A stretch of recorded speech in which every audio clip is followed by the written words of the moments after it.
उनकी उम्मीदों पर खरा उतरने के लिए मेरी सरकार ने बसवन्ना के मार्गदर्शक शब्द जैसा बोलो वैसा करो को एक कर्तव्य गीत के रूप में अपनाया है।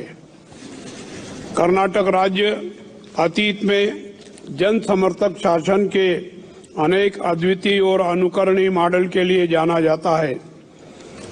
इस सरकार को सत्ता में पहुंचाने वाले जनादेश का भी यही संदेश है। उस महान विरासत के उत्तराधिकारी के रूप में मेरी सरकार नवोन्मेषी और जन समर्थक शासन को आगे बढ़ाने की आकांक्षा रखती है। अगले 5 वर्षों में मेरी सरकार जन केंद्रित अर्थव्यवस्था पर ध्यान केंद्रित करेगी। मेरी सरकार का लक्ष्य कर्नाटक को सामाजिक रूप से समावेशी और सांस्कृतिक रूप से जीवंत आर्थिक महाशक्ति के रूप में उभरना है।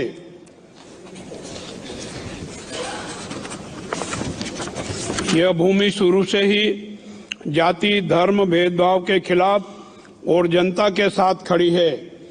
कर्नाटक की पहली उपलब्ध लिखित कृति कविराज मार्ग में कवि श्री विजय ने लिखा है कि अन्य लोगों के विचारों, अन्य लोगों के धर्मों, अन्य लोगों के जीवन के सिद्धांतों का सम्मान करना ही असली सोने का खजाना है। इसी तरह से कन्नड़ आदि कवि पंपा ने कहा है कि संपूर्ण मानव जाति एक है। हमारे राष्ट्र कवि कुवेंपु द्वारा शब्दों में परिभाषित हमारी संस्कृति और विरासत को याद रखना चाहिए। राष्ट्र कवि कुवेंपु ने इसे सर्व जनांगदा शांति तोटा अर्थात सभी जातियों के लिए शांति का उद्यान कहा था। कर्नाटक के लोग भी इस सरकार से यही उम्मीद रखते हैं। हमारे संविधान की भावनाओं के अनुरूप हम जनता में शांति और सद्भावना लाने के लिए प्रयास करेंगे। अगले 5 वर्षों में हम बुद्ध, बसवा, नारायण गुरु, बाबा साहेब अम्बेडकर, कुवेंपु के सपनों के अनुरूप एक सम समाज के निर्माण के लिए ईमानदारी से प्रयास करेंगे। संकीर्ण मानसिकता समाज में स्त्री पुरुष तथा विभिन्न समुदायों के बीच विभाजन एवं मतभेद पैदा करती है। ऐसी मानसिकता के अवशेष आज भी समाज में विभिन्न स्तरों पर जीवित है। उसी के विरुद्ध बाबा साहब अम्बेडकर के नेतृत्व में संविधान का निर्माण किया गया। मेरी सरकार संविधान के दिखाए रास्ते पर चलकर समाज के सभी वर्ग के लोगों को विकास और शांति की ओर ले जाने के लिए प्रतिबद्ध है। यह सरकार शांतिपूर्ण और प्रेमपूर्ण समाज के निर्माण के लिए सभी कदम उठाएगी। आज राज्यों की वित्तीय, प्रशासनिक और विधायी स्वतंत्रता को मजबूत करने की जरूरत है। यह राज्य जो कभी देश के खजाने के लिए बहुत बड़ा योगदान देता था, अब संकट की स्थिति में आ गया है। कर्नाटक को इस आर्थिक संकट से बाहर निकालना मेरी सरकार की प्राथमिकता होगी।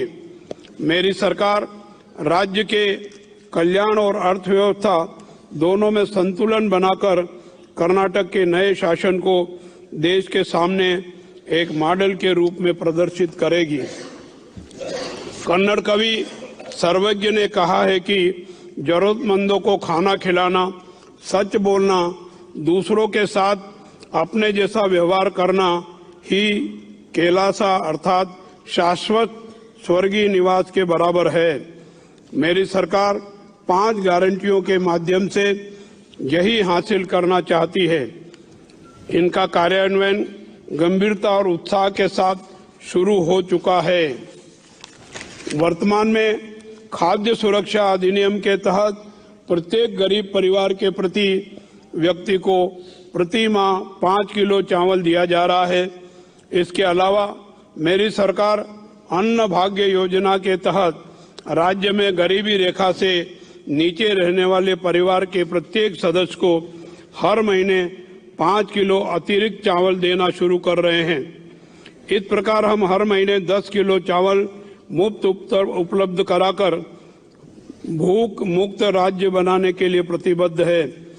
इस योजना के तुरंत शुरू करते हुए जब तक आवश्यक अधिशेष चावल उपलब्ध नहीं हो जाता तब तक हम गरीबी रेखा से नीचे रहने वाले परिवार के प्रत्येक सदस्य को प्रत्यक्ष नगद हस्तांतरण डीबीटी योजना के तहत उनके बैंक खातों में प्रति किलोग्राम चावल के लिए 34 रुपये हस्तांतरित करेंगे। चाहे इसके लिए कोई भी त्याग करना पड़े, मेरी सरकार इस योजना को लागू करेगी।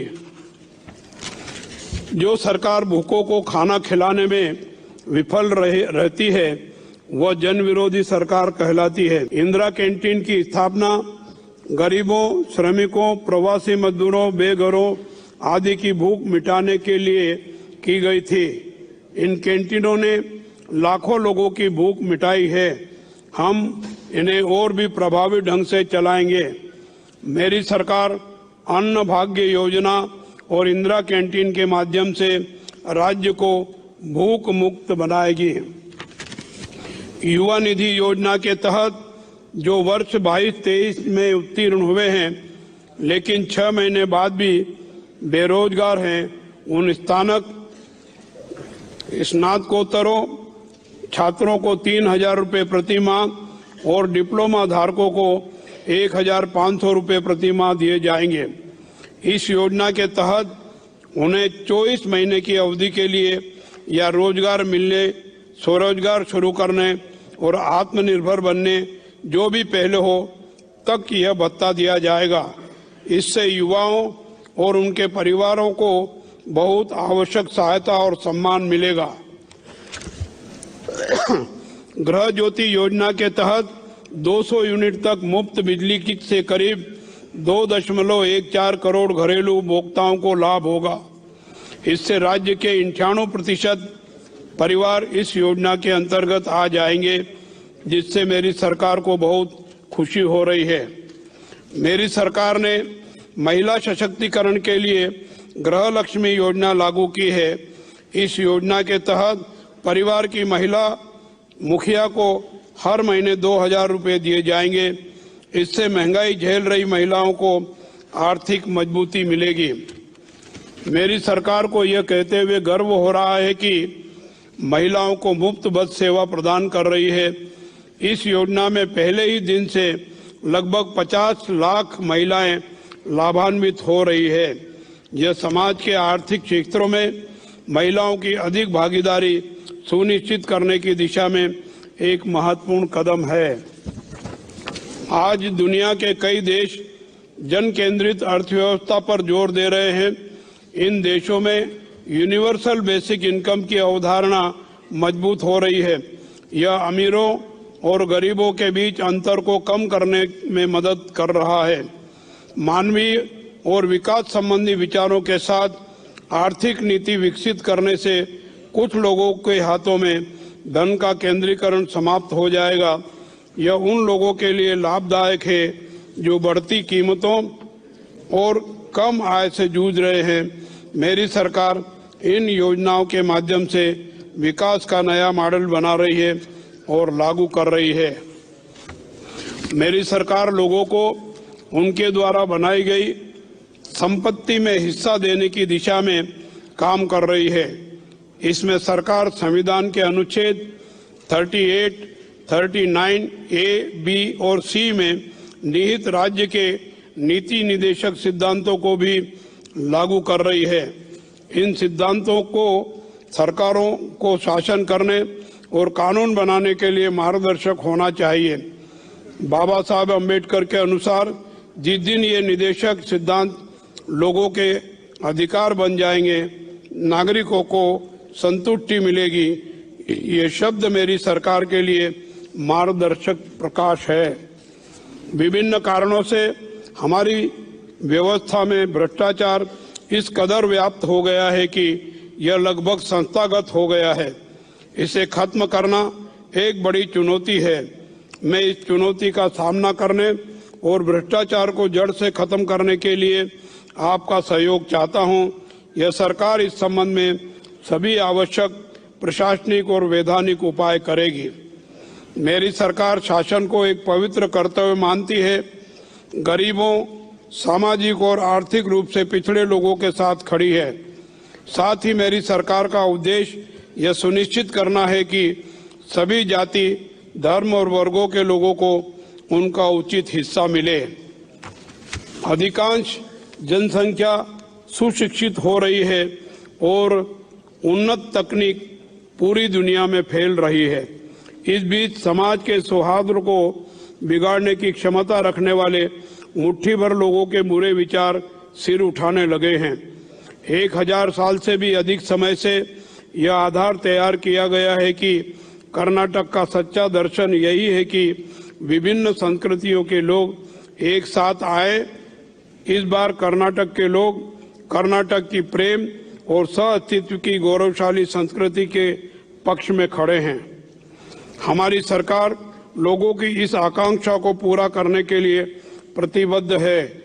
इसके लिए पवित्र आदर्शों और अच्छे विचारों को अपनाया जाएगा और लोगों को एक साथ लाने के सभी उपाय किए जाएंगे।